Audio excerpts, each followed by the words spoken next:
আসসালামু আলাইকুম রহমতুল্লাহ।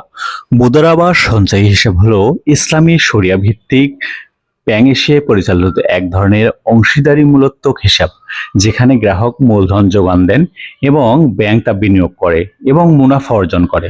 এখানে গ্রাহক ব্যাংক মুদ্রাই ব্যবস্থাপক হিসেবে কাজ করে। এতে পূর্ব নির্ধারিত অনুপাতে মুনাফা বন্টন করা হয় এবং লোকসান হলেও তা গ্রাহককে বন্টন করতে হয়।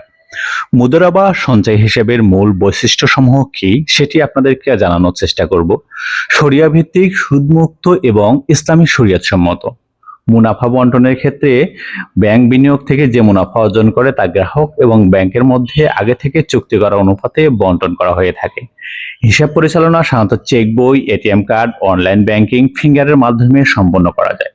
ন্যূনতম স্থিতি হিসাব খোলার জন্য, সচল রাখার জন্য ব্যাংকের নির্ধারিত ন্যূনতম টাকা জমা রাখতে হয় এবং ব্যাংক এসেতে তার ইচ্ছা অনুযায়ী টাকা রাখতে পারে। ঝুঁকি: ব্যবসায় লাভ হলে বন্টন করা হয়, কিন্তু লোকসান হলে তা গ্রাহকের অ্যাকাউন্টের টাকা থেকে সমন্বয় করা হয়। সুযোগ: বিষয়গুলো এখানে রয়েছে সাধারণ সঞ্চয় হিসাবের মতোই, তবে এতে সুদের পরিবর্তে বিনিয়োগের মাধ্যমে অর্জিত হালাল মুনাফা পাওয়া যায়। আসুন আমরা ইসলামী ব্যাংক এশিয়াতে ব্যাংকিং ব্যবস্থা করি।